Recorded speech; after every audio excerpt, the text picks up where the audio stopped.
उत्तर भारत के एक सुनसान इलाके में एक पुरानी सड़क थी जिसे लोग मौत की सड़क कहते थे। दिन में वहां से गाड़ियां गुजर जाती थीं, लेकिन रात होते ही कोई भी उस रास्ते से जाने की हिम्मत नहीं करता था। कहा जाता था कि उस सड़क पर सालों पहले एक भयानक हादसा हुआ था जिसमें दर्जनों लोग जिंदा जल गए थे और उनकी आत्माएं आज भी वहां भटकती थीं। गांव के बूढ़े लोग बताते थे कि आधी रात के बाद वहां अजीब चीखें सुनाई देती हैं। कभी किसी औरत के रोने की आवाज आती है तो कभी बच्चों के हंसने की। जो भी वहां रात में रुका वो कभी वापस नहीं आया, लेकिन शहर से आए 4 दोस्त इन बातों को सिर्फ अफवाह समझते थे। अरवी, अमन, विकास और नीरज कॉलेज खत्म होने के बाद घूमने निकले थे। रात के करीब 12 बज चुके थे और उन्हें जल्दी पहुंचने के लिए उसी सड़क से जाना पड़ा। अमन गाड़ी चला रहा था और तेज म्यूजिक बजा रखा था। रवि ने डरते हुए कहा, भाई इस रास्ते के बारे में सुना है, कुछ गलत होता है यहां। अमन हंसते हुए बोला, अरे छोड़ यार, ये गांव वालों की कहानियां हैं, भूत वूत कुछ नहीं होता। नीरज ने भी मजाक उड़ाया, हाँ भाई अगर भूत दिखा तो सेल्फी लेकर इंस्टाग्राम पे डालेंगे। लेकिन जैसे ही गाड़ी उस सड़क पर मुड़ी, हवा अचानक ठंडी हो गई। चारों तरफ घना अंधेरा छा गया और मोबाइल नेटवर्क भी गायब हो गया। म्यूजिक अपने आप बंद हो गया। सिर्फ गाड़ी की आवाज और हवा की सिसकारी सुनाई दे रही थी। रवि का दिल तेज धड़कने लगा। उसने शीशे से बाहर देखा तो सड़क के किनारे जले हुए पेड़ों के काले ढांचे खड़े थे, जैसे किसी ने उन्हें जिंदा जलाया हो। अचानक गाड़ी के सामने कुछ सफेद सा दिखा। अमन ने जोर से ब्रेक मारा। गाड़ी झटके से रुक गई। सब डर के मारे कांपने लगे। सामने एक औरत खड़ी थी। उसके लंबे बाल चेहरे पर गिरे हुए थे और सफेद साड़ी पूरी तरह गंदी और जली हुई थी। उसके पैर जमीन को छू ही नहीं रहे थे, वह हवा में तैर रही थी। विकास चिल्लाया, भूत! अमन की हालत खराब हो गई थी। औरत ने धीरे धीरे सिर उठाया। उसका चेहरा पूरी तरह जला हुआ था। आंखों की जगह काले गड्ढे थे जिनसे खून जैसा काला तरल बह रहा था। उसने भारी आवाज में कहा, तुम भी यहीं रुकोगे? रवि की सांस अटक गई। नीरज ने कांपते हाथों से दरवाजा खोलने की कोशिश की, लेकिन दरवाजे अपने आप लॉक हो गए। औरत धीरे धीरे गाड़ी के पास आई। उसके हाथ में जली हुई गुड़िया थी जिसकी आंखें अचानक चमकने लगीं। उसने शीशे पर जोर से हाथ मारा, धड़ाम! पूरी गाड़ी हिल गई। फिर चारों तरफ से बच्चों के रोने की आवाज आने लगी। अंधेरे में कई काली परछाइयां दिखने लगीं जो गाड़ी की ओर दौड़ रही थीं। अमन ने किसी तरह गाड़ी स्टार्ट की और पूरी स्पीड से आगे बढ़ा, लेकिन सड़क खत्म होने का नाम ही नहीं ले रही थी। वे जितना आगे बढ़ते उतना ही अंधेरा गहरा होता जाता। पीछे शीशे में वही जली हुई औरत दौड़ती नजर आ रही थी, लेकिन उसके पैर जमीन पर नहीं थे बल्कि हवा में उड़ रहे थे। अचानक गाड़ी के सामने एक पुराना जला हुआ बस खड़ा दिखा। बस के अंदर सैकड़ों जले हुए चेहरे शीशे से बाहर घूर रहे थे। सब एक साथ चिल्लाए, रुको! अमन ने डर के मारे स्टीयरिंग मोड़ा, लेकिन गाड़ी सीधे बस से टकरा गई। तेज आवाज हुई और सब बेहोश हो गए। जब रवि की आंख खुली तो चारों तरफ अंधेरा था। वह किसी जली हुई जगह पर पड़ा था। हवा में जले मांस की बदबू थी। उसने देखा उसके दोस्त वहां नहीं थे। दूर से किसी के हंसने की आवाज आ रही थी। वही डरावनी औरत की आवाज गूंजी, अब खेल शुरू हुआ है, एक एक करके सब मरोगे। रवि की आंखें धीरे धीरे खुली तो उसका सिर बुरी तरह दर्द कर रहा था। चारों तरफ धुआं फैला हुआ था और हवा में जले हुए मांस की तेज बदबू थी। वह किसी राख से भरी जमीन पर पड़ा था। उसने हड़बड़ाकर उठने की कोशिश की, लेकिन उसके पैर कांप रहे थे। उसने चारों ओर देखा तो वहां कोई सड़क नहीं थी, कोई गाड़ी नहीं थी, बस चारों तरफ जले हुए पेड़ों का भयानक जंगल था। हर पेड़ काला पड़ा था, जैसे आग ने सब कुछ निगल लिया हो। रवि घबराकर चिल्लाया, अमन, विकास, नीरज। लेकिन जवाब में सिर्फ डरावनी गूंज सुनाई दी। तभी उसे दूर से किसी के पैरों की आवाज सुनाई दी। धीरे धीरे एक परछाई उसकी तरफ बढ़ी। रवि की सांस रुक गई। परछाई पास आई तो उसने देखा वह अमन था, लेकिन उसकी हालत बहुत खराब थी। उसके कपड़े जले हुए थे और चेहरे पर डर साफ झलक रहा था। रवि दौड़कर उसके पास गया। भाई तू ठीक है ना? अमन कांपते हुए बोला। यह जगह कोई जंगल नहीं है, ये वही जगह है जहां वो हादसा हुआ था। हम समय के अंदर फंस गए हैं। रवि ने डरते हुए पूछा। क्या मतलब? अमन ने कांपती उंगली से सामने इशारा किया। रवि ने देखा कि थोड़ी दूर पर जली हुई बस खड़ी थी और उसके आसपास कई जले हुए लोग खड़े थे जिनके शरीर से धुआं उठ रहा था। उनकी आंखें जल रही थीं और वे सब एक ही दिशा में धीरे धीरे चल रहे थे। अमन बोला, ये सब वही लोग हैं जो सालों पहले जिंदा जल गए थे, अब ये आत्माएं बन चुके हैं। तभी अचानक पीछे से बच्चों के हंसने की आवाज आई। रवि पलटा तो 3 छोटे बच्चे दिखाई दिए जिनके चेहरे आधे जले हुए थे और आंखें पूरी तरह काली थीं। एक बच्चे ने टूटी हुई आवाज में कहा, भैया हमारे साथ खेलोगे? रवि पीछे हट गया। अमन चिल्लाया, भागो! दोनों जंगल के अंदर भागने लगे। पीछे से आत्माओं की भीड़ उनके पीछे दौड़ने लगी। पेड़ों के बीच से काली परछाइयां निकलकर उनके रास्ते में आने लगी। रवि गिर पड़ा। एक जली हुई औरत उसके ऊपर झुक गई। वही औरत जो सड़क पर दिखी थी। उसके मुंह से काला धुआं निकल रहा था। उसने फुसफुसाकर कहा, तुम सब हमारे दर्द को महसूस करोगे जैसे हमने किया था। तभी अमन ने पास पड़ी एक जली लकड़ी उठाई और जोर से उस औरत पर मारी। औरत तेज चीख मारकर पीछे हट गई। उसकी चीख से पूरा जंगल कांप उठा। चारों तरफ से भयानक रोने की आवाजें आने लगीं। वे किसी तरह वहां से भागते हुए एक पुरानी झोपड़ी तक पहुंचे। झोपड़ी आधी जली हुई थी, लेकिन अंदर थोड़ी रोशनी थी। उन्होंने जल्दी से अंदर घुसकर दरवाजा बंद कर लिया।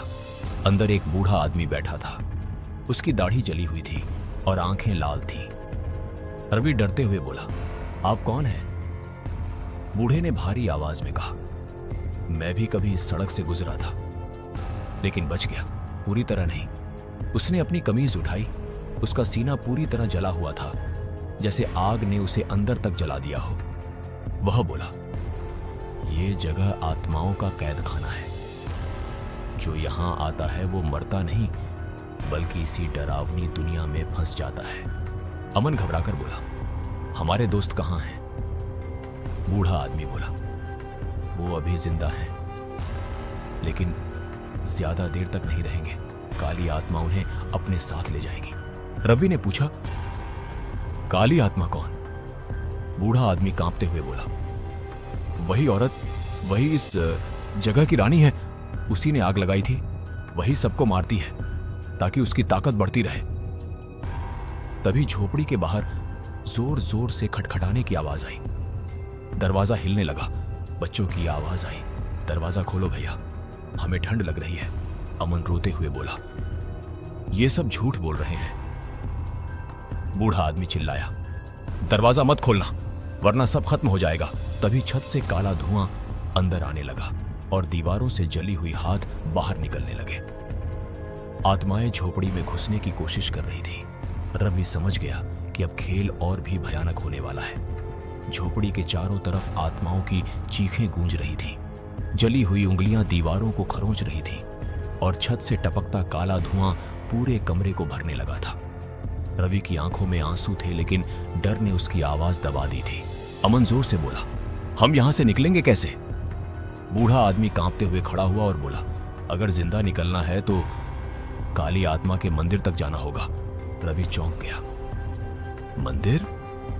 इस भयानक जगह पर मंदिर? बूढ़ा बोला, हां, जंगल के बीचों बीच एक जला हुआ पुराना मंदिर है। वहीं से इस श्राप की शुरुआत हुई थी। अगर वहां पहुंचकर उस आग की आत्मा को शांत किया जाए तो शायद रास्ता खुल जाए। अमन बोला, लेकिन बाहर तो मौत खड़ी है। बूढ़े ने आंख बंद करके कुछ मंत्र जैसा बुदबुदाया और झोपड़ी का दरवाजा अचानक अपने आप खुल गया। बाहर कोई नहीं था। पूरी जगह खामोश थी, जैसे सब कुछ रुक गया हो। तीनों धीरे धीरे बाहर निकले। चारों तरफ धुंध फैल चुकी थी और पेड़ों के बीच से लाल आंखें चमक रही थीं। रवि को ऐसा लगा जैसे कोई हर कदम पर उन्हें देख रहा हो। वे जंगल के अंदर आगे बढ़ते गए। तभी अचानक एक जोरदार चीख सुनाई दी। वह विकास की आवाज थी। रवि दौड़ पड़ा। थोड़ी दूर जाकर उसने देखा कि विकास एक जले हुए खंभे से बंधा हुआ था। उसके चारों ओर कई आत्माएं गोल घेरा बनाकर घूम रही थीं। उनके मुंह से अजीब अजीब हंसी निकल रही थी। विकास रोते हुए चिल्लाया, रवि बचा ले मुझे। अमन भागकर आगे बढ़ा, लेकिन तभी जमीन से काले हाथ निकलकर उसके पैर पकड़ लिए। वह गिर पड़ा। रवि ने किसी तरह एक पत्थर उठाकर हाथों पर मारा और अमन को खींचकर बाहर निकाला। तभी हवा में वही जली हुई औरत प्रकट हुई। उसकी आंखों से आग जैसी रोशनी निकल रही थी। उसने डरावनी हंसी के साथ कहा, एक को बचाओगे तो दूसरा मरेगा, ये मेरा खेल है। रवि चिल्लाया, हमें छोड़ दो, हमने कुछ नहीं किया। औरत गुर्राई, तुम सब उस सड़क पर आए जहां मौत राज करती है, अब कीमत चुकानी होगी। उसने हाथ उठाया और आत्माएं विकास के और करीब आने लगीं। उनके जले हुए चेहरे विकास के चेहरे से बस कुछ इंच दूर थे। विकास की चीखें पूरे जंगल में गूंजने लगीं। रवि ने आंख बंद कर जोर से चिल्लाया, नहीं। तभी अचानक पास के पेड़ से एक तेज रोशनी निकली। वह वही बूढ़ा आदमी था जिसके हाथ में जलती हुई मशाल थी। उसने मशाल जमीन पर मारी और आग का घेरा बन गया। आत्माएं पीछे हट गईं। औरत गुस्से से चीखी। बूढ़ा बोला, जल्दी इसे खोलो। अमन और रवि ने मिलकर रस्सियां खोली और विकास को छुड़ा लिया। तीनों तेजी से वहां से भागने लगे। पीछे से काली आत्मा की गूंजती आवाज आई, तुम भाग नहीं सकते, यह जंगल मेरी कब्र है और यही तुम्हारी भी बनेगी। वे भागते भागते एक खुले मैदान में पहुंचे जहां जमीन पूरी तरह जली हुई थी। बीच में एक टूटा हुआ मंदिर खड़ा था। मंदिर के दरवाजे से लाल रोशनी बाहर आ रही थी और अंदर से किसी के रोने की आवाज सुनाई दे रही थी। बूढ़ा आदमी हांफते हुए बोला, यही है वो जगह जहां सब खत्म होगा या हमेशा के लिए शुरू हो जाएगा। रवि ने कांपते हुए मंदिर की ओर देखा और महसूस किया कि असली डर अभी शुरू होने वाला है। रवि, अमन, विकास और बूढ़ा आदमी धीरे धीरे जले हुए मैदान को पार करते हुए उस टूटे मंदिर के पास पहुंचे। मंदिर की दीवारें काली पड़ चुकी थीं और हर जगह जले हुए हाथों के निशान बने हुए थे, जैसे किसी ने बाहर निकलने की कोशिश की हो। दरवाजे से निकलती लाल रोशनी उनकी आंखों को चुभ रही थी और अंदर से आती सिसकियों की आवाज दिल को दहला रही थी। अमन कांपते हुए बोला, अंदर कोई है? बूढ़ा आदमी भारी आवाज में बोला, वो आत्माएं हैं जो अब तक पूरी तरह मरी नहीं हैं। वे काली आत्मा के कब्जे में हैं। रवि ने हिम्मत करके मंदिर का दरवाजा धक्का दिया। दरवाजा चरचराते हुए खुल गया। अंदर का नजारा देखकर तीनों की सांस रुक गई। मंदिर के बीचों बीच आग से जला हुआ एक बड़ा सा गड्ढा था जिसमें लाल लपटें अब भी जल रही थीं। चारों तरफ दर्जनों लोग घुटनों के बल बैठे थे। उनके शरीर आधे जले हुए थे और आंखों से काला पानी बह रहा था। वे सब एक साथ कराह रहे थे, जैसे दर्द कभी खत्म ही नहीं हो रहा हो। विकास रोते हुए बोला, ये सब कौन है? बूढ़ा आदमी बोला, ये वही लोग हैं जो उस हादसे में जले थे, लेकिन जिनकी आत्माएं पूरी तरह मुक्त नहीं हुई। तभी अचानक पीछे से किसी ने रवि का नाम पुकारा। रवि पलटा तो उसका दिल जोर से धड़क उठा। वह नीरज था, लेकिन उसका चेहरा बुरी तरह जला हुआ था और उसकी आंखें अजीब तरह से चमक रही थीं। नीरज धीमी आवाज में बोला, रवि मुझे बचा ले, मैं बहुत जल रहा हूं। रवि उसकी ओर बढ़ा, लेकिन बूढ़े ने उसे पकड़ लिया। मत जाओ, ये नीरज नहीं है, ये काली आत्मा का जाल है। तभी नीरज का चेहरा भयानक हंसी में बदल गया और उसका शरीर काले धुएं में बदलकर गायब हो गया। पूरा मंदिर हंसने की आवाजों से गूंज उठा।